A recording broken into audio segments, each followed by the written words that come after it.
পরশুদিনই মোহন ভাগবত বলেছিলেন, আরএসএস প্রধান, রাষ্ট্রীয় স্বয়ংসেবক সংঘের সরসংঘ চালক, বলেছিলেন নির্বাচনে প্রতিদ্বন্দ্বিতা হয়, নির্বাচন মিটে গিয়েছে, যারা পড়ে রয়েছেন তারা কেউ কারোর বিরোধী নন, প্রত্যেকেই প্রত্যেকের প্রতিপক্ষ, মানে আরও একটি পক্ষ যিনি অন্য একটি মতের কথা বলছেন, সে মত বিরোধী নয়, অর্থাৎ একটা হ্যাঁ একটা না, একজন উত্তর তো আরেকজন দক্ষিণে দাঁড়িয়ে আছেন এমনটা নয়। এটা বলার ঠিক পরের দিন গতকাল দেশের প্রধানমন্ত্রী নরেন্দ্র মোদী তিনি একেবারে তার কর্মী সমর্থকদের, যারা তার খুব কাছের, যারা তার ফলোয়ার, অর্থাৎ শুধু সোশ্যাল মিডিয়ার কথা বলছি না, সামাজিক মাধ্যমের কথা বলছি না, রাজনীতির ক্ষেত্রে তার ফলোয়ার অর্থাৎ তার অনুগামী, তাদেরকে উদ্ধৃত করে বললেন প্রথমত তাদের ভালোবাসায় তিনি আপ্লুত। লালু প্রসাদ যাদব যেভাবে একদিন তাকে তার পরিবার নিয়ে আক্রমণ করেন, তার বংশ নিয়ে আক্রমণ করেন, তার পরিপ্রেক্ষিতে তিনি বলেছিলেন সমগ্র দেশবাসী তার পরিবার, তার পরিপ্রেক্ষিতে লেখা শুরু হয়েছিল মোদি কা পরিবার। কিন্তু নিশ্চিতভাবে কথা বলা যায় যে নরেন্দ্র মোদীর অনুগামী, বিজেপির অনুগামী, বিজেপির বাইরেও নরেন্দ্র মোদীর যারা অনুগামী বা সমর্থক, যারা সরাসরি বিজেপি করেন না, এরাই তো লিখেছিলেন মোদি কা পরিবার।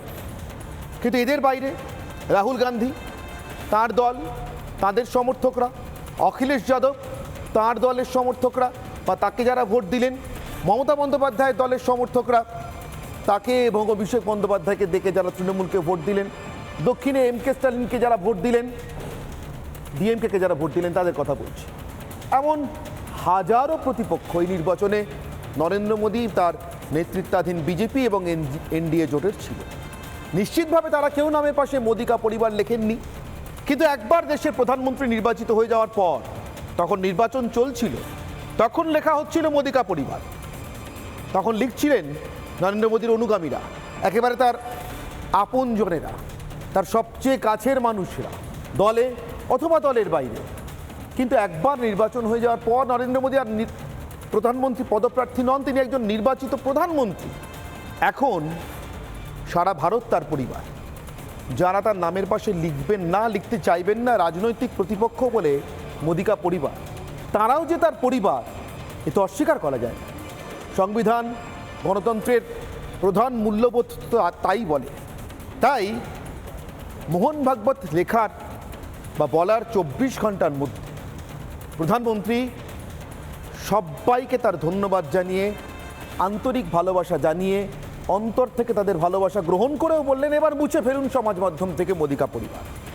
তার কারণ যারা ওটা লেখেননি তারাও নরেন্দ্র মোদীর পরিবার। সেই সময়টা এসে গিয়েছে, এখন সময় কাজ করার, নির্বাচনের নয়। মোহন ভাগবতের কথা যদি অনুসরণ করে আরেকটু এগোই, তাহলে ইলেকশন রেটোরিক, মানে নির্বাচনের সময় যা বলা হয় তার সময় শেষ।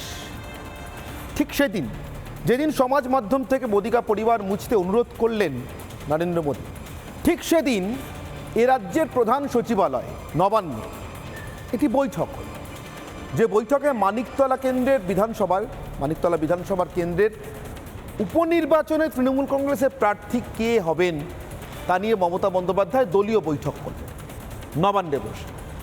আপনার আমার করের টাকায় তৈরি রাজ্যের প্রধান সচিবালয়ে বসে। এই প্রথম করেছেন এমনটা নয়, এর আগেও তেড়ে রাজনৈতিক মিটিং করেছে। কিন্তু বলছি একবার তফাৎটা দেখুন আর দিনটা দেখুন। ঠিক একই দিন দেশের প্রধানমন্ত্রী মোহন ভাগবত বলছেন, শুনছেন, মোদি কা পরিবার মুছতে বলছেন, মমতা বন্দ্যোপাধ্যায় নবান্নে বসে সগর্বে ঠিক এতদিন যেভাবে চালিয়ে এসছেন সেভাবেই একবারে দলতান্ত্রিক কায়দায় রাজ্যের প্রধান সচিবালয়ে বসে একটি বৈঠক করছেন, যেটা সম্পূর্ণ রাজনৈতিক বৈঠক। আমার প্রশ্ন, আমার আগ্রহ, তৃণমূলের রাজনৈতিক ফুসফুসটা কি আসলে দলতন্ত্র দিয়ে চালিত হয়? গণতন্ত্র শব্দটা আছে তৃণমূলের অভিধানে। এরপর যারা মোহন ভাগবতকে সামনে রেখে নরেন্দ্র মোদীর বিরুদ্ধে অস্ত্র শানাচ্ছে, তাদের বলার মুখ থাকবে অন্তত তৃণমূল কংগ্রেসে এ রাজ্যে। আসবো আজকের বিতর্কে, তার আগে আজকের বিশেষ প্রতিবেদন।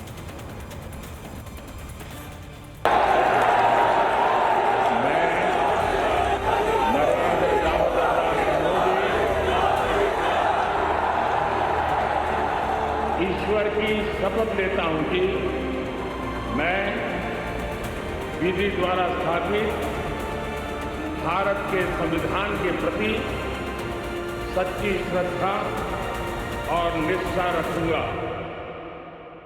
दो पक्ष है, विरोधी पक्ष कहते हैं, मैं प्रतिपक्ष कहता हूं। वो विरोधी नहीं है, उसको विरोधी मानना भी नहीं चाहिए, वो प्रतिपक्ष है, वो एक पहलू उजागर कर रहा है। লোকসভা ভোট পর্ব শেষে সোমবার এমনই বার্তা দিয়েছিলেন আরএসএস প্রধান মোহন ভাগবত। সেই সঙ্গে বলেছিলেন সংঘের আমিত্বের কোনো জায়গা নেই, পাওয়ার আশা নয় দেওয়ার মানসিকতা থেকেই সদস্য হতে হয় সংঘে, স্বয়ংসেবকের অহং থাকা চলে না। ভগবত দর্শনের পর 24 ঘন্টাও কাটেনি, মঙ্গলবারই নরেন্দ্র মোদী বুঝিয়ে দিলেন বিরোধী নয়, প্রতিদ্বন্দ্বীদের প্রতিপক্ষ হিসেবেই দেখছেন তিনি। তাই সমর্থকদের কৃতজ্ঞতা জানিয়ে অনুরোধ করলেন মোদী কা পরিবার লেখা মুছে ফেলতে।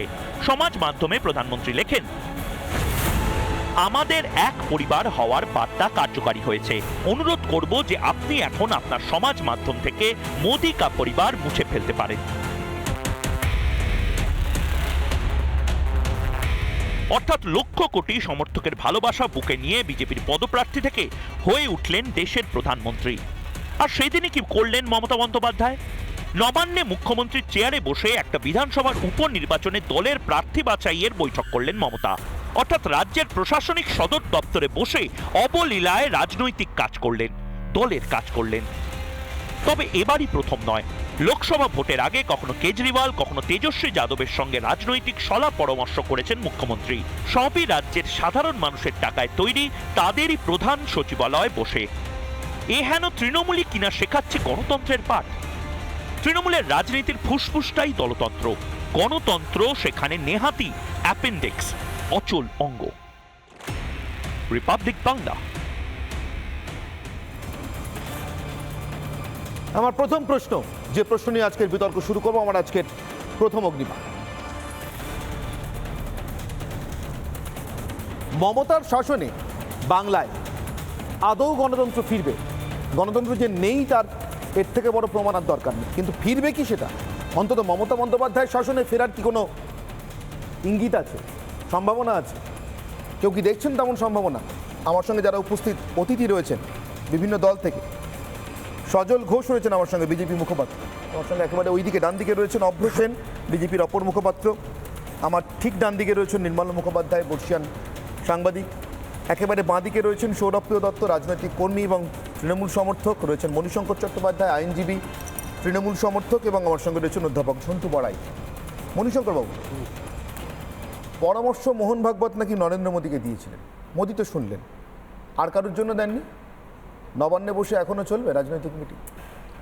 না, আমরা যারা একটু ছোটোবেলার থেকে পড়াশোনা করেছি, শুনেছি গণতন্ত্র রাজনীতি নিয়ে পড়াশোনা করেছি, মানে ডেমোক্রেসি যে বলে, by the people, for the people, of the people. এখন সেই জনগণই শেষ কথা একটা গণতন্ত্রে। যদি আমরা সেটাই বিশ্বাস করতাম বা বিশ্বাস করি, তাহলে আমরা ভোটে দেখেছি যে জনগণ কার পক্ষে রায় দিয়েছে। আমি ভেবেছিলাম যে অ্যাটলিস্ট জনগণের রায়টাকে সম্মান দিয়ে এক সপ্তাহ অন্তত পক্ষে যারা এই ক্রিটিসিজমগুলো করতেন তারা একটা চুপচাপ থাকবেন, মানে চুপচাপ মানে একটা মুখ বন্ধ হয়ে যে ধরনের কথাগুলো বলেছে, যার জন্যই প্রতিফলনটা ঘটেছে, সেইটা অ্যাটলিস্ট রেস্টেন করবে। সেটা দেখি প্রথম দিন থেকে দেখিনি। এখন আপনি দেখবেন যে রাম মন্দিরটা যখন হলো, তখন নরেন্দ্র মোদীর বক্তব্য হলো যে এইবারে আমাদের হিন্দুত্ববাদী যেটা বলছিলাম এতদিনে পূর্ণ হলো, রাম রাজত্ব শুরু হলো। এখন এর পরে দেখা যাচ্ছে ভোটের রেজাল্টের পরে মোহন ভাগবত এখন বলছে যে একটা প্রধানমন্ত্রী হতে গেলে, একটা দল চালাতে গেলে অহংবোধটা ত্যাগ করতে হয়। আমি বলছি যে এটা তো ভোটের আগে বলেনি, যে সেটা পরামর্শ দেওয়ার পরে নরেন্দ্র মোদী সেটা রেকটিফাই করে তারপরে ভোটের রেজাল্টটা এটা হয়েছে। তার মানে ভোটের রেজাল্টের পরে বুঝেছে যে নরেন্দ্র মোদী কী ধরনের ঘটনা ঘটাইছে এবং কী ধরনের তার অ্যাক্টিভিটিস আছে, সেই জন্যই পরামর্শগুলো দিয়েছে। তার মানে আমি যদি বলি অহংবোধটা ত্যাগ করো, তাহলে অহংকারটা ছিল, এটা আপনারা স্বীকার করবেন তো যে নরেন্দ্র মোদী একটা অহংকারী, হ্যাঁ, অহংবোধ তার মধ্যে কার্যকর করছে। সেইটাকে দিয়ে আমার সরকার যা করছে আমি করছি, যা করব আমি করব, 400 আমি নেব, মানে 2050 সাল পর্যন্ত আমি থাকব, এই ধরনের ঘটনাগুলো যখন বলছেন তখন আপনারা কোনো ক্রিটিসিজম করছেন না।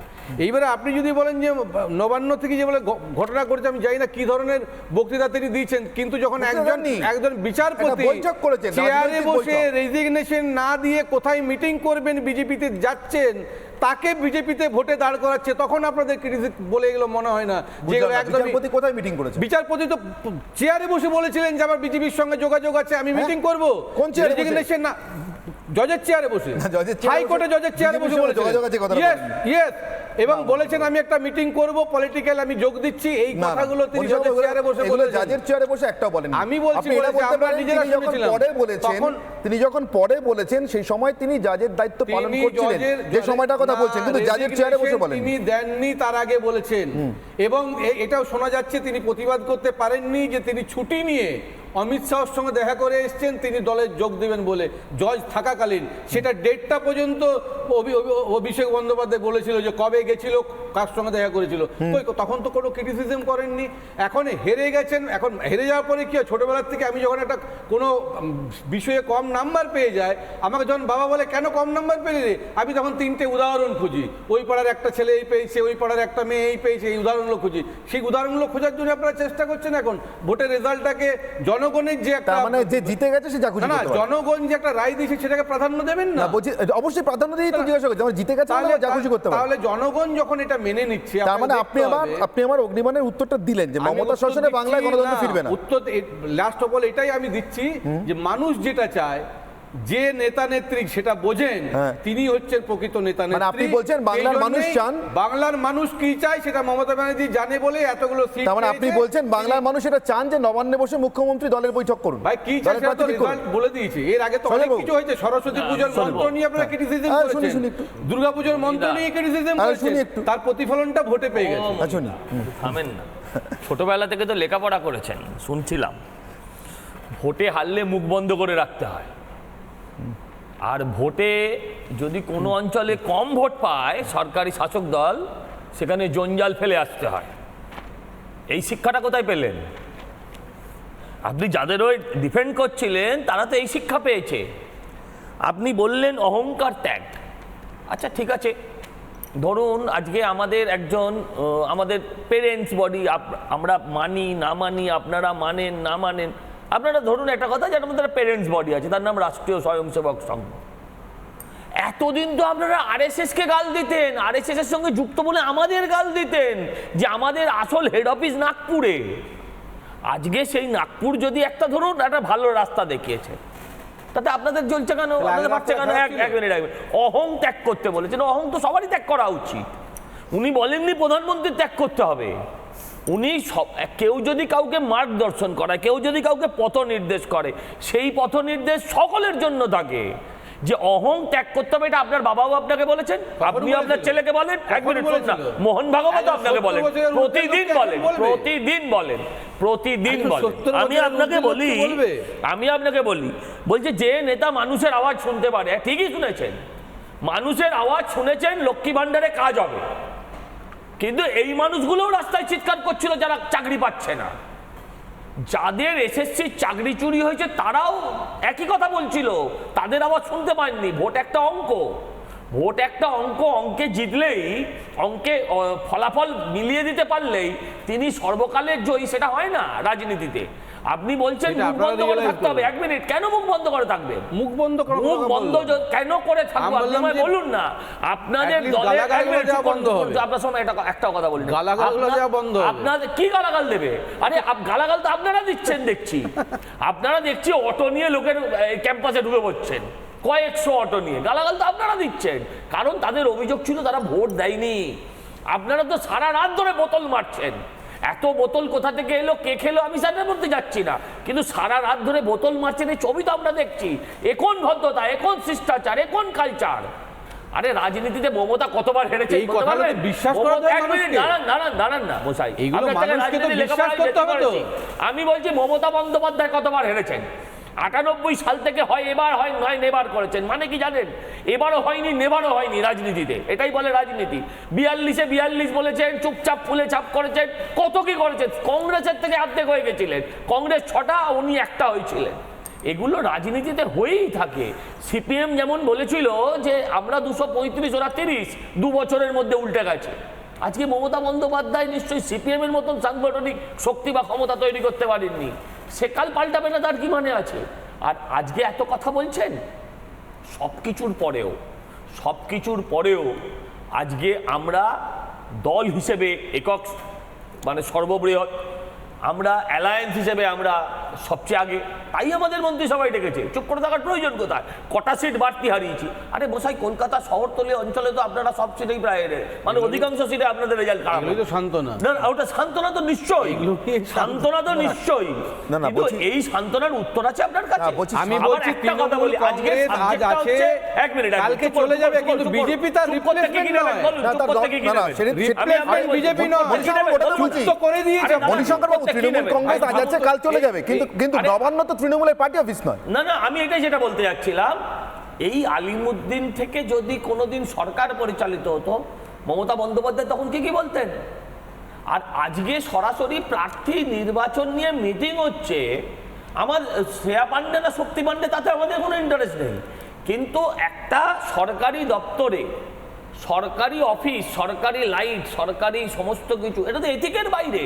সেখানে বসে মমতা বন্দ্যোপাধ্যায় মিটিং করছেন কাদের নিয়ে? পাড়ার ইষ্টু বিষ্টু ঘেটু কচু এদেরকে নিয়ে মিটিং করছেন যে নির্বাচনটা কিভাবে পার করা যায়। কুণাল ঘোষের সাথে অন্যদিন কখনো মিটিং করেননি। কুণাল ঘোষের মতন একজন পাকা আসামিকে নিয়ে তিনি মিটিং করছেন, তাকে নির্বাচন দিতেই পারেন দায়িত্ব, কিন্তু সেটা তো তার জন্য একটা নির্দিষ্ট জায়গা আছে। সরকারি দপ্তর কেন? এই প্রশ্নগুলোর একটা শিক্ষিত মানুষ ছোটবেলা থেকে লেখাপড়া করেছে, হ্যাঁ ছোটবেলা থেকে। আপনি 6 থেকে ইংরেজি কি? না আপনি 6 থেকে ইংরেজি না পড়ে আবার ভোট হবে যখন আবার না ভোট তো হবে। এই যে পাড়ার আপনি 6 থেকে ইংরেজি, এই যে পাড়ার ইষ্টু আরে দাঁড়ান না, এই যে ভাষা, আরে ইষ্টু বলি, খারাপ কথা বলি, ওটাও বলি নি, মমতা বন্দ্যোপাধ্যায় তো ল দিয়ে কথা বলেন, আমি তো সেগুলো বলি। যে রেজাল্টটা নিয়ে মণিশঙ্কর বাবু এত, আরে ইষ্টু আর তাতে কি আছে? যে রেজাল্টটা নিয়ে ল দিয়ে তো বলিনি, মমতা বন্দ্যোপাধ্যায় তো বল ছাড়া কথা বলেন না। যে রেজাল্টটা নিয়ে মণিশঙ্কর বাবু এত কথা বলছেন, সেই রেজাল্টেই তো বিধায়ক পরেশ পাল তার নিজের ওয়ার্ডে 6,500 ভোটে হেরে বসে আছে। এই রেজাল্টই, মানে এই লোকসভার ভোটে। ফলে আমি বলছি যে এই যে নির্বাচনী ফল দিয়ে সবকিছুকে মাপা, এটা খুব আপেক্ষিক মণিশঙ্কর বাবু, আমি মাপতে চাইছি না। আমি আবারও বলছি আপনি পরেশ পালকে ধরছেন কেন? ভবানীপুরের বোধহয় অধিকাংশ ওয়ার্ডে মমতা বন্দ্যোপাধ্যায় হেরে বসে আছে। তাহলে যতগুলো এই লোকসভা নিরিখে যতগুলো বিজেপি পেয়েছে নিয়ে, আর তৃণমূল যতগুলো পেয়েছে, 26-এর কন্ট্রোল করে দিন। না এটাই তো প্রশ্ন। 294 হয়ে যাবে। মণিশঙ্কর বাবু, এটাই আমার প্রশ্ন। আমি কত পেয়েছে, কত বেশি পেয়েছে, কত কম পেয়েছে, সেটা বেশি পেলে কি যা খুশি তাই করা যায়? বেশি পেলে কি যা খুশি তাই করা যায়?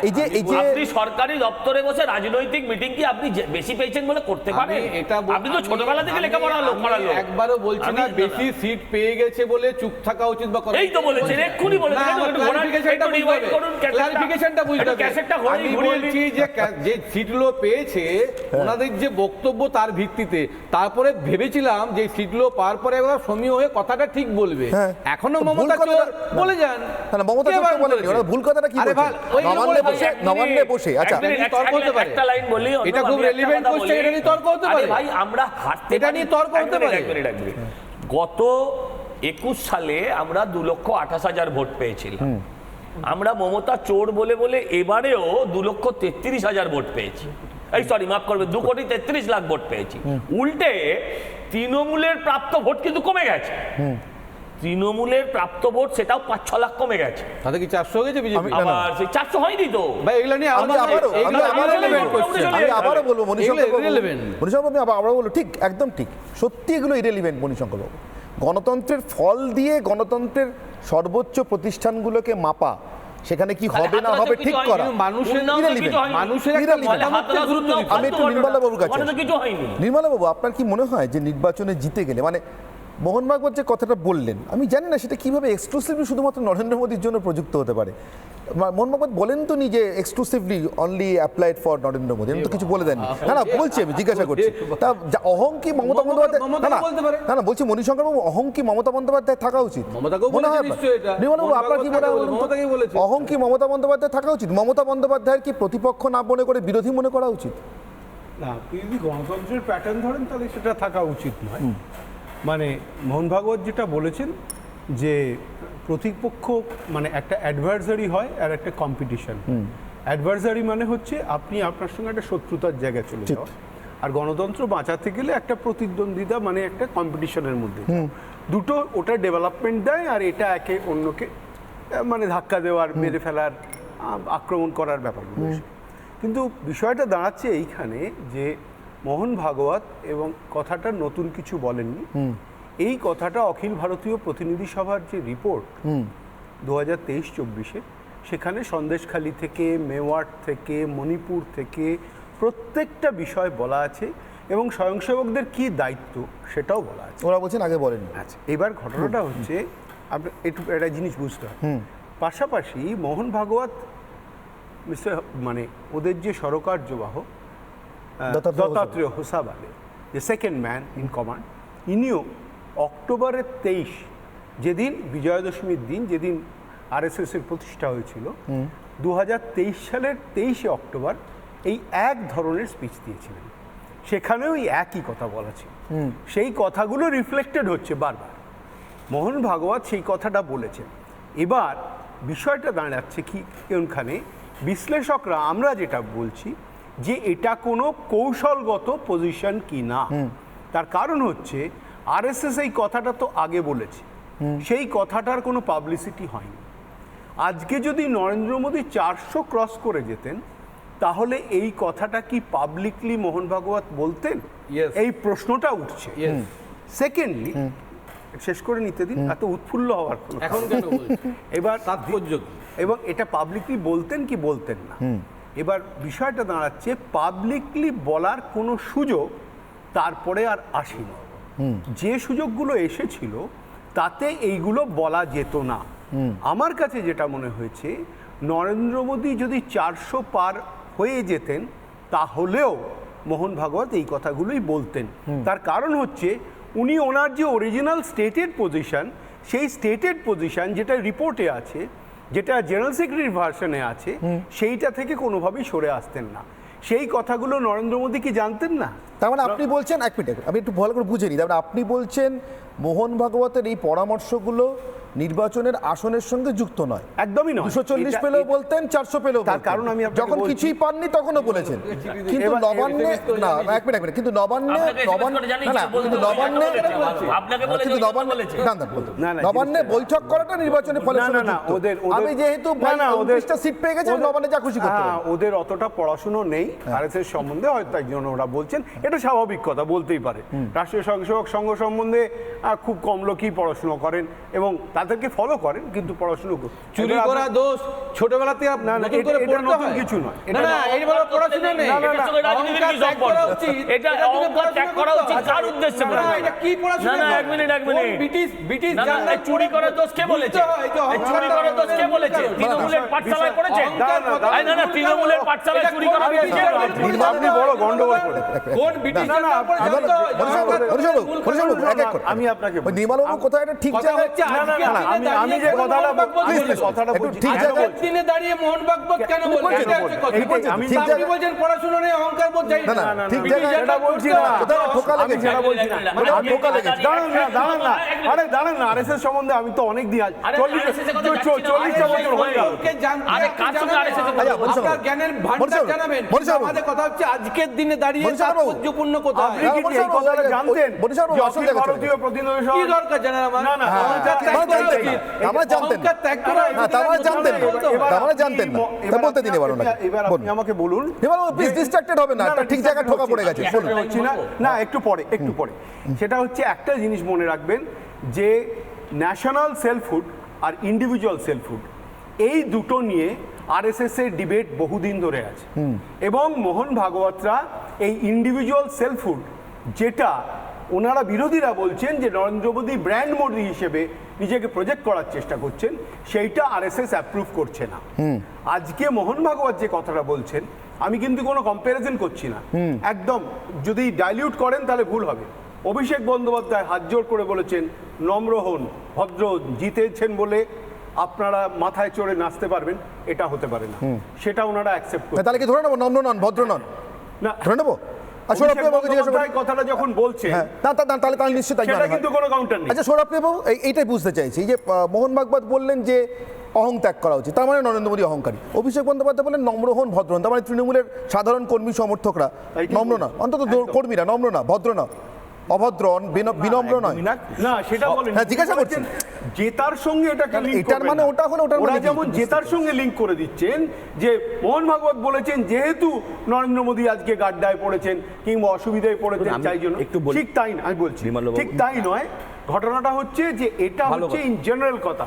বিনয় চৌধুরী বহুবার বলেছেন, বিনয় চৌধুরী প্রতিদিন সিপি বহুবার মলয় ঘটককে তো আজকে মমতা বন্দ্যোপাধ্যায় বলেছেন। আপনারা একটু ভদ্র হন, নম্র হন। একটু বলি। হ্যাঁ, আমরা মানুষের কাছে যান। 5-7 বার জিতে এসেছি তো বামফ্রন্ট। বলছি অন্তত আমি তো নম্র ভদ্র আছি, একটু বলবো। হ্যাঁ, সে ব্যাপারে কোনো কথা না, আমি সে কথা বলছি না, কিন্তু এটা হচ্ছে জেনারেল টার্মে বলা হয়, আমি একটা এটা কথা কোনো কারুর উদ্দেশ্যে না, ভালো সবসময় কথা, বলা ভালো। হয়। বেশ নির্মাল্যদা খুব ভালো বলেছেন। আরএসএস নিয়ে ওনার থেকে শিক্ষা অবশ্যই আমাদের একটু জানা আরো না, দরকার। এটা একটা লিটারেচারটা পড়লেই হ্যাঁ, বুঝতে হয়। পড়ার দরকার। আরএসএস পড়তে হবে, বিবেকানন্দ না পড়লেও হবে। না, বিবেকানন্দ না পড়লে আমি বলছি এটা উনি বলেননি সৌরভ আমি বাবু। বলছি বলতে এটা আমার এটা তো আমার- লুজ কথা আরে বলেন। বলতে দাও না। এগুলো লুজ কথা। না, না, না, আপনারা হয়তো লুজ লুজ কথা কথা না। বলেন। এই একটু আগে সজল ঘোষ কি বললেন? না, না, এই debate করা হয়তো হয়। লুজ কথা বলেন। এরকম কথা উনি বলেন।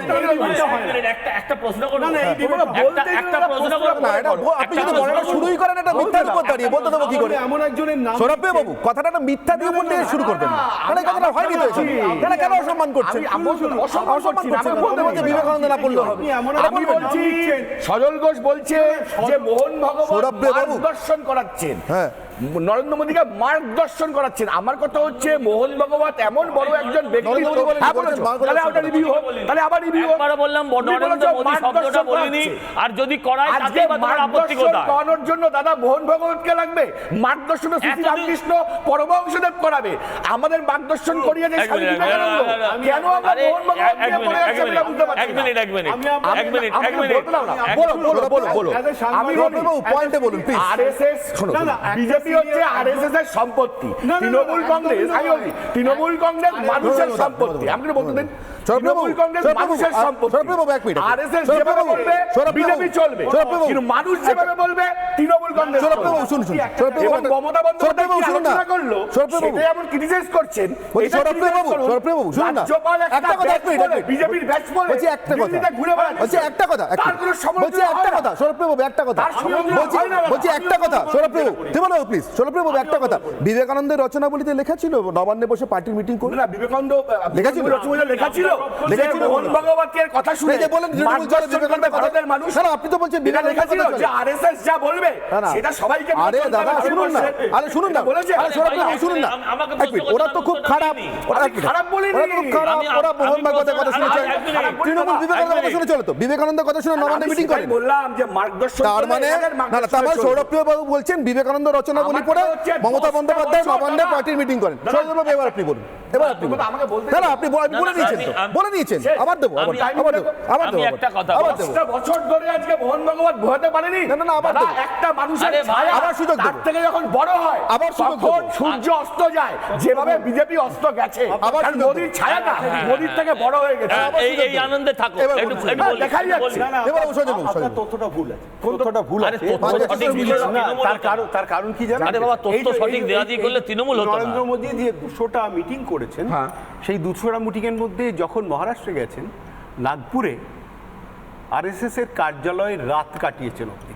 সুতরাং বোঝাতে পারেননি এটা বলবেন না, এটা ভুল ধারণা। আপনি এটা বলতে পারেন বাজপেয়ী দাঁড়িয়ে বলেছিল আরএসএস ইজ মাই সোল, এটা নয় যে বিজেপি ইজ আরএসএস। কোন দিন শুনেছেন অটল সরকার, কোন দিন শুনেছেন ইন্দিরা সরকার, এক মিনিট। কোন দিন শুনেছেন রাজীব সরকার? আরে কি বলছেন? এই প্রথম আমরা আরে শুনেছি সৌরভ বাবু, মোদী সরকার। আরে সৌরভ বাবু কি বলছেন? এক মিনিট, এক মিনিট। এই সৌরভ বাবু এই মুশকিল। সৌরভ ঠিক বাবু, ঠিক ঠিক সৌরভ ঠিক বাবু, আরে আমি বলি, আমি একটু বলি। আরে ইন্দিরা ইজ ইন্ডিয়া শুনে আরে নিল ভাই, ভারত, হ্যাঁ, কি ছেড়ে বলছেন? বলুন না। ইন্দিরা গান্ধী নিজে বলেনি যে ইন্দিরা সরকার, আরে প্রতিবাদ তো করেন, প্রতিবাদ তো করেন। মানুষ বলতে পারে। হয়েছে? আচ্ছা, সরকার বলেনি তো। এবার অভ্রকাশ। এক মিনিট দাঁড়ান। দিদিকে বলোটা তো সরকারি প্রজেক্ট ছিল। দিদিকে বলোটা তো সরকারি প্রজেক্ট ছিল। মুখ্যমন্ত্রীকে বলো না, দিদিকে বলো। হ্যাঁ, দিদিকে বলো, মুখ্যমন্ত্রী বলো ছিল না। এক, আরে ভাই, আমরা অটল সরকার শুনেছি, আমরা রাজীব সরকার শুনেছি, 100%। আমরা মোদী সরকার শুনেছি, 100%। আজকে এটা জোর এখানে করে বলুন। পিসির সরকার শুনছি, না, জোর করে বলুন। চালচরের সরকার বলো, শুনছি, আরো বলো, আরো বলো। কয়লা চোরের সরকার আরো বলো, শুনছি। ভালো। 1 মিনিট, 29 হয়েছে। এই দাঁড়া, এই, সৌরভবাবু, 29 হয়নি, সৌরভ 29 হয়নি, আপনার ঠিক সঙ্গে হচ্ছে, বলো। ভুল করে ফেলছো। হ্যাঁ 12 হয়েছে আপনারা আমাদের। তো 33 আরে আমাদের- তোমরা একে আমাদের নেমেছিলে, আরো বাড়বে আমাদের। একে নেমেছিলে। না, আপনারা তো 33 আরে পেয়েছিলেন। না, আপনি বলতে বলুন। চোর বলো, আর চোর, চোর। মমতা চোর, মমতা চোর। হ্যাঁ, চোর তো। করো, করো, আরে, এ তো মহা আরো মুশকিল। বলো, আরো বলো। সে বামফ্রন্ট তো প্রতিবারই মনে হতো চলে যাবে, ছখানা আসবে আরো আবার ফিরে। বললাম এই আশাতেই থাকো না ভাই। হ্যাঁ। আমার কথাটার উত্তর বল, শোনো না, আমি বল। তোমাকে একটা কথা বলছি। তুমি তো বললে যে মার্গদর্শন মানেই হচ্ছে যে মার্গদর্শন করাবেন স্বামী বিবেকানন্দ। ওই নামটা স্বামী তাই তো হচ্ছে। স্বামী বিবেকানন্দের নাম নিয়েছো, ঠাকুর শ্রী শ্রী রামকৃষ্ণ দেবের নাম নিয়েছো। ওই নাম- তোমাদের মার্গদর্শন তো ওনারা না, মানে- করিয়েছেন। 1 মিনিট, মার্গদর্শন তো ওনারা করিয়েছেন। ওনাদের হ্যাঁ তিরোধান দিবসটা বলতে পারবে? কি অদ্ভুত আমি কথা বলছি কি? মার্গদর্শন তো জেনারেল তোমাদের নলেজের পাঠ কথা চলছে নাকি? না, চলছে না, নরেন্দ্র আমি মোদীর জানি জন্ম কত সালে হয়েছে আমি বলতে জানি পারবে? আমি বলছি কোন স্কুল দিয়ে আরে ভাই নরেন্দ্র মোদী কত ছেড়ে সালে দাও না, হয়ে কি পাস গেছে। করেছে আরে বলতে ভাই পারবে দাঁড়াও তুমি? না, বলতে পারবে? আমার বলো তো। কথা হচ্ছে নরেন্দ্র আমার মোদীকে এত ভালোবাসো? 1 মিনিট বলো। ভারতবর্ষের মানুষকে শুধু স্বামীজি মার্গদর্শন করান, যত মত তত পথ, আর প্রতি পথে একজন করে মানুষ তার মার্গদর্শন দিয়েছে। কে কোন পথে চলবে সেটা তার বিষয়, একদম। কে কয়লা চুরি করবে কে গরু চুরি করবে, দ্যাট ইজ দেয়ার ডিসিশন। সেই। তার সঙ্গে কখনোই কয়লা চোর, গরু চোর, হ্যাঁ নিশিত প্রামাণিক আজকে তার ঘুমাচ্ছে। সঙ্গে কখনোই স্বামীজির বা মোহন ভাগবতের নিশিত সম্পর্ক প্রামাণিক নেই। এক এক এক এক করে। আমি বলছি যে আমি বিবেকানন্দ রচনা বলি বা শ্রীরামকৃষ্ণ কথামৃত খুঁজে পাইনি যে রাজ্যের প্রধান সচিবালয়ে বসে পার্টির মিটিং করবে, আর পাইনি এটা। রাজ্যপাল যে ব্যাচটা না করেছিল, এটা পাইনি BJP এটা, না না আপনি বিবেকানন্দের কথা আপনি না, বলেছেন, আপনি ওরা বলুন। বলেননি। রাজ্যপাল রাজ্যপালের কথা ওরা BJP বলেনি। করতে পারে? আমি ঝন্টু বাবুর কাছে উত্তর নেই। ঝন্টু বাবুর কাছে আসি। না কোনো রাজ্যপাল পারেন না, বলছি তো। না না কোনো রাজ্যপাল পারেন না, CBI কোনো রাজ্যপাল করেছে। পারেন না। কিন্তু কিন্তু সৌরভপ্রিয় বাবু, আমার আজকের বিতর্কটা করছি নবান্নে বসে মমতা ওটা বন্দ্যোপাধ্যায় same মিটিং। কথাটাই তো হ্যাঁ বললাম। তার মানে রাজ্যপাল কি? না তার মানে রাজ্যপাল বিজেপির আরে ব্যাচ ওখানে তো কি আরে সৌরভপ্রিয় বাবু তার মানে রাজ্যপাল বিজেপির ব্যাচ করে নিলে বাবা। বলছি রাজ্যপাল বিজেপির ব্যাচ পড়েছেন বলে মমতা নবান্নে ওখানে মিটিং বসে করেছেন। মণিপুরের হত্যা নিয়ে আচ্ছা আচ্ছা এক মিনিট মজা রাজ্যপাল করেনি। বলছি রাজ্যপাল বিজেপির ব্যাচ কবে পড়েছিলেন? ভালো করে দেখে নেবেন। না, দিল্লিতে তা- যখন দেখ- আপনি গেছিলেন, একটু- রাজ্যপাল বিজেপির ব্যাচ পড়ে কবে একদম না না আরে এই ভোটের মধ্যেই আরে পড়েছে। সন্দেহ করছি না, বলছি ডেটটা জানতে চাইছি। ডেটটা বলতে পারবো না। ডেটটা মনে নেই। ডেটটা আমি বলতে ডেটটা মনে পারবো পড়ে। কথা কোথায় এক বলতে মাস পারবো দু না। মাস মোদি কবে মুসলিম বিয়েতে না গিয়ে না বলছি এক মাস দু মুসলিমদের মাস কথা বলেনি, সেই ডেটটা বলতে বলছি এক মাস দু মাস কত মাস? এই তো ভোটের মধ্যেই তো। ভোটের মধ্যে একদম ভোটের তার মানে মধ্যে। 2-3 মাসের মধ্যে। একদম ভোটের মধ্যে। ভোট তো হলো 45 দিন ধরে, তো 2-3 মাসের মধ্যে তো। আচ্ছা এইটা একটু শুনুন তো, মমতা বন্দ্যোপাধ্যায় পঞ্চায়েত নির্বাচনে মানে বছর খানেক আগে বলছি, রাজ্যপাল বলার 8-10 মাস আগে মমতা বন্দ্যোপাধ্যায় পঞ্চায়েত নির্বাচনে শুনুন না পুলিশ দেখুন না মমতা বন্দ্যোপাধ্যায় পঞ্চায়েত নির্বাচনে না আমার ভালো লাগে 2 দলের বা 3 দলের বা 4 দলের প্রার্থীরা মারাটারা যাওয়ার পর কি বললেন মমতা বন্দ্যোপাধ্যায়? মমতা 19 জন মারা গেছে মোট ইলেকশনের ডেট অফ নোটিফিকেশন থেকে। তার মধ্যে 10 জন বা 12 জন আমাদেরই আছে, ম্যাক্সিমামটা আমাদের লোকই মারা গেছে। এবং পোলডেতে 7 জনকে নিয়ে, তার মধ্যেও 4 জন আমাদের, 3 জন নানা রকম সবার মিলেমিশে। আমি আমার পিসিআর সহকর্মীদের আরেকবার অনুরোধ করব, মমতা বন্দ্যোপাধ্যায়ের যে বাইকটা চলছিল বাইকের ফ্রেমটা একটু পাশে রাখতে, একটু পাশে রাখুন প্লিজ, পিসিআরকে অনুরোধ করব। কোথায় বসে বলছেন? নবান্ন। আরও একবার নবান্ন কি বলছেন? পঞ্চায়েত নির্বাচনে কতজন মারা গেছেন বলতে গিয়ে তারপরে কি বলছেন? আমাদের কতজন মারা গেছে। মুখ্যমন্ত্রী ডান দিকে বাঁ দিকে ভারতের পতাকা, বলছেন রাজ্যের প্রধান সচিবালয়ে বসে, পশ্চিমবঙ্গের ম্যাপ মাথার উপরে, মমতা বন্দ্যোপাধ্যায় বলছেন আমাদের, মানে নবান্ন। সরো প্লিজ, এত সব জানতে ভাব সব কিছু তো দেখান যারা বলুন তো। তুমি একা বলো। মমতা বন্দ্যোপাধ্যায় বলছেন আমাদের, মানে মুখ্যমন্ত্রী একটা আমাদের আছে, আর তোমাদের মানে বিজেপি সিপিএম আর বাকি যত দলগুলো যারা যেগুলো ঠিক গণতন্ত্রের মধ্যে পড়ে না। ঝন্টু বাড়াই আপনার কাছে আমার প্রশ্ন, রাজ্যপাল বিজেপির ব্যাচ পড়ার আগেই এটা ঘটে গেছিল। রাজ্যপাল বিজেপির ব্যাচ পড়ার আগেই নবান্নে অরবিন্দ কেজরিওয়াল, তেজস্বী যাদব, নীতিশ কুমাররা মিটিং করে গিয়েছেন মমতা বন্দ্যোপাধ্যায়ের সঙ্গে। আমার প্রশ্নটা এইখানে, গণতন্ত্র মানে এটা না গণতন্ত্র মানে ভোট নিয়ে গণতন্ত্রটাকে বজায় রাখা, কোনটা? আমি প্রথমেই বলি দেখো, প্রথম শুরুটা করছি, যদি মোদি এন্টার 2014 পর থেকে মোদিত্ব সরকারে আরোপিত করে, যদি করে সেটা যদি বারবার স্মরণ করে দেওয়া, দেখো আমরা সবাই জানি যে গণতন্ত্র মানে মানুষের কথা, এটা যদি কেউ স্মরণ করিয়ে দেয় আমরা জানি, কিন্তু স্মরণ করাতে হয়। এটা যদি স্মরণ করিয়ে থাকে সেটা যেমন ঠিক, আবার অপোনেন্ট এটাও তো ঠিক যে রাজ্যের মুখ্যমন্ত্রী গণতন্ত্রের সংজ্ঞাটাকে যদি এমনভাবে জনগণের ম্যান্ডেটের পরে সংজ্ঞাটাকে পাল্টে দিয়ে এমনভাবে সংজ্ঞায়িত করে যে যার লাঠি তার তন্ত্র, ইহার নাম গণতন্ত্র, সেটা কিন্তু সঠিক নয়। আমি প্রথমেই বলছি দেখুন, মোদি এটা করেছে, তিনি জানতেন কিন্তু শাসক যখন সংখ্যা তত্ত্বের ভিত্তিতে জাস্টিফিকেশন করে সব কিছু, তখন সে ভুলে যায়, অন্ধ হয়ে ভুলে যায়, সে মোদি বলুক বা মমতা বলুক, যে গোকুলে কিন্তু বিরোধী বাড়ে। তাই রাজ্যের মুখ্যমন্ত্রী যখন পার্টি মানে পার্ট এটা ভুলে গিয়ে তিনি যে মুখ্যমন্ত্রী অর্থাৎ সরকার মানে সবার, যে ভোট দেয়নি তারও সরকার, সেটাকে ভুলে গিয়ে দলতন্ত্রকে কার্যত সরকার দল ভিত্তিকভাবে চালায়, তখন বুঝতে হবে তিনি যে অন্ধত্বে গ্রাস করেছেন তাকে স্মরণ করিয়ে দেওয়াটা দরকার। তাহলে এটা রাজধর্ম নয় না, একদম। কারণ একজন রাজ্যের মুখ্যমন্ত্রী বা দেশের প্রধানমন্ত্রীকে সংবিধানের 21 নম্বর বা 39 নম্বর ধারা, যেখানে জনগণ তাকে ভোট দেয়, কেউ দিয়েছে বা কেউ দেয়নি, অর্থাৎ পার্ট তাকে ভোট দিয়েছে, তিনি পার্টির পার্ট। কিন্তু যখন তিনি সরকারে আসীন হয়েছেন, তিনি সংখ্যালঘু লোক ভোট দিয়েও তাকে যদি সরকারে আসীন করেন, তিনি কিন্তু এন্টায়ার পার্টের কিন্তু সরকার, অর্থাৎ মুখ্যমন্ত্রী তিনি সবার। খেয়াল করে দেখবেন, যখন এ দেশের প্রথম প্রধানমন্ত্রী জওহরলাল নেহরু আসীন ছিলেন, বারবার তাকে মনে করিয়ে দেওয়া হতো, রজনীশ কোটারি দাঁড়িয়ে বলেছিলেন, আপনি সরকারের প্রধান, আপনি কিন্তু one party dominated multi party স্ট্রাকচারকে ভাঙছেন। এটা কিন্তু বলতো, এটা কিন্তু নতুন কথা নয়। 50% ভোট পেয়েছিলেন, আমি বলছি পেয়েছেন, একদম পেয়েছেন। 50% ভোট একা কংগ্রেস পেয়েছে এই সময়। না, আমি বলছি যে এই তারপরেও কিন্তু তাকে স্মরণ করিয়ে দিতে হয়েছে, এবং তিনি বারবার শুদ্ধিকরণ করেছেন, এবং বলতেন তিনি যে আমাকে মনে করিয়ে দেবেন, কারণ সরকারে আসীন হয়ে প্রচুর ম্যান্ডেট পেলে শাসকের মাথা খারাপ হয়েছে, এটাই স্বাভাবিক ব্যাপার। ফলে এটা নতুন নয়, কিন্তু সমস্যা হচ্ছে আমরা যে ইন্টেলেকচুয়াল ডোয়ারফিজমে এই রাজ্যে ভুগছি, যেখানে রাজ্যের মুখ্যমন্ত্রী, আপনাকে সম্মান জানিয়ে বলছি যে উনাকে আঙুল তুলে ইন্টেলেকচুয়াল স্পেসের কেউ বোঝাতে পারেন না যে আপনি গণতন্ত্রের রাজধর্ম পালন করুন। আর যেটা কিন্তু বৌদ্ধবাবু বলতেন আমরা ওরা, তার পরিণতি কি হলো? 2006-এ তিনি গ্রেট ম্যান্ডেট নিয়ে আসলেন, রেজিমেন্টেড পার্টি 11-তে তিনি চলে গেলেন, মহাশূন্যে বিলীন হলেন। আমি বলছি এ রাজ্যের বিরোধীদের কথা তো শাসক দল শোনে না, তৃণমূল, হ্যাঁ, মোদিও শোনেননি 14 সালের পর থেকে, এখন তাকে শুনতে হচ্ছে। কিন্তু প্রশ্নটা হচ্ছে, না শোনার পরিণতি যখন বুদ্ধবাবু আপনার ঠিক আপনার আগের যে তিনি যখন তার একদম গণতন্ত্রের চরম আঘাতটা সহ্য করেছেন, সেটা কিন্তু চরম সত্য শাসকের ক্ষেত্রে। রাজ্যের মুখ্যমন্ত্রী মমতা ব্যানার্জি যদি এই ধরনের রাজধর্মকে বারবার জনগণের ম্যান্ডেটের ভিত্তিতে সম্পূর্ণ গণতন্ত্রকে লাঠিতন্ত্রে পরিণত করে রাজ্য শাসন করতে চায়, আমি আপনাকে বলছি ইতিহাস কিন্তু ক্ষমা করে না কোনো শাসককে, ইতিহাস ক্ষমা করে। আমি সৌরভপ্রিয় বাবুর কাছে যাবো। সৌরভপ্রিয় বাবু অনেকক্ষণ ধরে আর একটু বলবার সুযোগ চাইছিলেন। সৌরভপ্রিয় বাবুকে জিজ্ঞাসা করবো, মানে 235 যেগুলো উনি বললেন, আমি আর পুনরুক্তি করছি না, এগুলো আছে সামনে, এই নজিরগুলো আছে, তারপরে কি মনে হয় কাজটা ঠিক হচ্ছে? না, আমি তো কোনো খারাপ কাজ কি করেছি আমি জানতে চাই। নবান্নে বসে বৈঠক করেছেন, খারাপ কাজ করে দিয়েছেন। ঠিক কাজ, হ্যাঁ, একটা বৈঠক করে খুব খারাপ কাজ করে দিয়েছে, মানে এটা নিয়ে তোমাদের ডিবেট করতে মানে খারাপ কিছু না। আমি মনে করি জিজ্ঞাসা করছি, খারাপ বিষয়বস্তুই না, এটা ডিবেটের কোনো বিষয়বস্তু না, ডিবেটের কোনো বিষয়। আমি তোমাদের ধন্যবাদ জানাবো, তোমরা সকাল থেকে উঠে বুলেটিন দিয়ে খালি বলে থাকো। তাহলে আপনার কোনো বলারই নেই কিছু, ডিবেটের বিষয়বস্তু।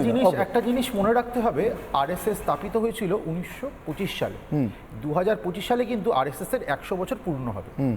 আপনি যদি দেখেন ইতিহাসের পাতা কেটে, 1951 সালে জনসংঘ, তারপর 77 সালে জনতা পার্টি এবং 1980 সালে ভারতীয় জনতা পার্টি, এই যে বিবর্তন হয়েছে ভারতীয় জনতা পার্টির, ভারতীয় জনতা পার্টি কিন্তু আরএসএস এর পরিবারের অঙ্গ, সংঘ পরিবারের অঙ্গ, পরিষ্কার, এতে কোনো লোকাচাপার কোনো ব্যাপার নেই, ঢাকঢাক গুড়গুড় নেই, না, কোনো পরিষ্কার এটা কথা। এবং আরএসএস এর যে ideology, that has been the backbone of BJP, এটাও পরিষ্কার। সেখানে দাঁড়িয়ে কোনো সংঘের কেউ কিছু বলতেই পারেন, আমাদেরকে গাইড করতেই পারেন। আর দ্বিতীয়ত আরেকটা কথা মনে করিয়ে দেওয়া দরকার, যে এখানে যদি আমি যুক্তির খাতিরে ধরে নিই যে মোহন ভাগবতজি কিছু প্রধানমন্ত্রীর উদ্দেশ্যে বলেছেন, এটা ভুলে গেলে চলবে না, এটা ভুলে, যদি আমি যুক্তির খাতিরে বলছি, যদি বলেও থাকেন, এটা ভুলে গেলে চলবে না, প্রধানমন্ত্রী মোদিজি কিন্তু নিজে একসময় স্বয়ংসেবক ছিলেন, এবং তাদের মধ্যে কিন্তু খুব ভালো সম্পর্ক। আরেকটা কথা বলি, রামকৃষ্ণের কথা উঠলো আজকে এই ডিবেটে, তো রামকৃষ্ণ কি বলেছিলেন, শ্রীরামকৃষ্ণ কি বলেছিলেন যে যত মাটি তত টাকা? আমার বক্তব্য হচ্ছে, যখন ডিসকাশনটা একটা সিরিয়াস বিষয় নিয়ে হচ্ছে, আমার মনে হয় তৃণমূল কংগ্রেসের স্ট্যান্ডতে এই ধরনের ছেদো সব সময় থেকেছে। তো আপনারা ছেদো কথা বলতে দাদা অভ্যস্ত, আপনারা কাইন্ডলি আরএসএস বা বিজেপির আইডিওলজি নিয়ে কথা বলে নিজেদের মুখে আর কালি ঘষবেন না। আরেকটা কথা বলি, মানুষ কি চায়, এই মৌলিক প্রশ্ন উঠলো।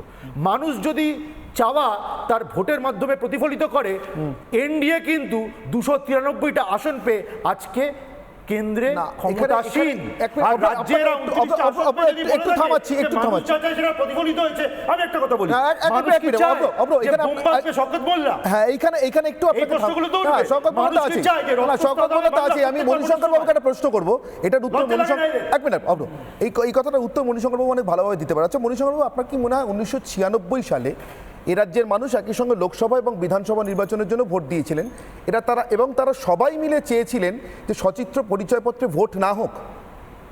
না, কেন চাইবে? বলছেন এরকম চাননি তারা? না, কেন চাইবে? সচিত্র টিএন সেশন।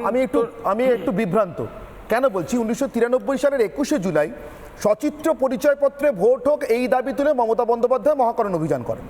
তাতে কতজন যুব কংগ্রেস কর্মী খুন হয়েছিলেন তৎকালীন যুব কংগ্রেস নেত্রীর ডাকা পুলিশের গুলিতে? 1993। তারপর ঠিক 3 বছর, আর তার ঠিক 3 বছর পর 96। তার মানে রাজ্যের মানুষ তারপরেও সিপিএম কে দুহাত ভরে ভোট দিয়ে এখানে এবং সংসদ নির্বাচনে, লোকসভা নির্বাচনে, তারপরে সচিত্র পরিচয়পত্রে ভোট চাওয়াটা বাতিল করে দিয়েছিলেন। আপনি একদম আপনার যুক্তি ধরে চলেছে মণিশঙ্কর বাবু। আপনি বলেছেন যা যা ওরা বলেছে সেগুলো সব খারিজ হয়ে গেছে।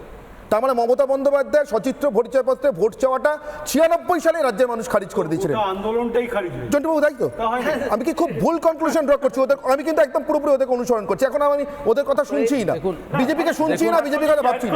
অনির্বাণদা, যে কমিটিটা তৈরি করেছিলেন মমতা বন্দ্যোপাধ্যায় মুখ্যমন্ত্রী হওয়ার পর, সেই কমিটির যা যা রেকমেন্ডেশন ছিল একটাও মানা হয়নি। সে তো ঠিক আছে, একটাও মানা হয়নি। 21শে জুলাই 13 জনের প্রাণ গেল, তারপর সেটারই আপনারা ছেলে খেলা বললেন, রাজনীতি করলেন, আর নিজেদের ফায়দা লুটলেন। সেটা তদন্ত নিয়ে, কিন্তু আমি আপাতত দাঁড়িয়ে আছি মানুষের ভোটে কি খারিজ হয় সেটা নিয়ে। মানুষের ভোটে মণিশঙ্কর বাবু কথা অনুযায়ী খারিজ হয়ে গেছে তৃণমূল কংগ্রেসের দুর্নীতি, মানুষের ভোটে খারিজ হয়ে গেছে সন্দেশখালী। না, একটু আগে বলেছেন এগুলো ওদের মুখ বন্ধ রাখতে বলেছেন, একটু আগে বলেছেন, আর এইমাত্র বলেছেন। এখন উল্টো শুকালে চলবে। কনক্লুশন পার্টটা যদি টুইস্ট করা হয়, না, আমি একবার জন্টুবাবুর কাছে শুনি। জন্টুবাবু, এইভাবে গণতন্ত্রে কিছু খারিজ হয়ে যায় চিরতরে? আমি শুরুতেই বলেছিলাম সংসদীয় গণতন্ত্রে ভোটের ম্যান্ডেট কিন্তু আপনার গ্রস দুর্নীতি বা অন্য অপশাসনগুলোর জাস্টিফিকেশন হয় না জিতে যাওয়াটা। অনেকগুলো পাটিগণিতের অঙ্কে ভোট জেতা হয়, জেতাটা অনেক সময় মানুষের করছেন তো আপনারা। বসে শুধু নয়, আমাদের বক্তব্য হচ্ছে যে তৃণমূলের দুর্নীতিকে যদি খাড়া করা হয়, তার মানে এটা হলো না যে বিজেপিটা দুর্নীতিগ্রস্ত নয়। তৃণমূলের দুর্নীতিগ্রস্ত এটা যদি হাইলাইট করা হয়, তাতেই প্রমাণ হয়ে যায় না যে বিজেপি দুর্নীতিগ্রস্ত নয়। এইটা আমাদের বক্তব্য। কিন্তু নিজেকে আগে পরিষ্কার হতে হবে। ক্লাসে একটা ছেলে ফেল করলো মানে ক্লাসে একটা ছেলে ক্লাসে একজন ফেল করলো মানে আমি ফার্স্ট বয় হয়ে যাব না।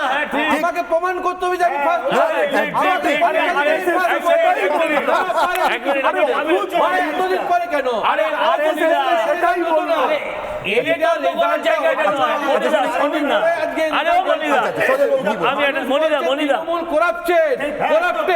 কিন্তু আপনারা তার থেকে বেশি। আচ্ছা, ঠিক আছে, আপনারা বেশি। আচ্ছা, কম করাপশনকে ভোট দেবেন। আমি একটা কথা বলি, এক মিনিট। আপনি কি এটা মানছেন যে তৃণমূল একটি, ধরুন বিজেপি আরো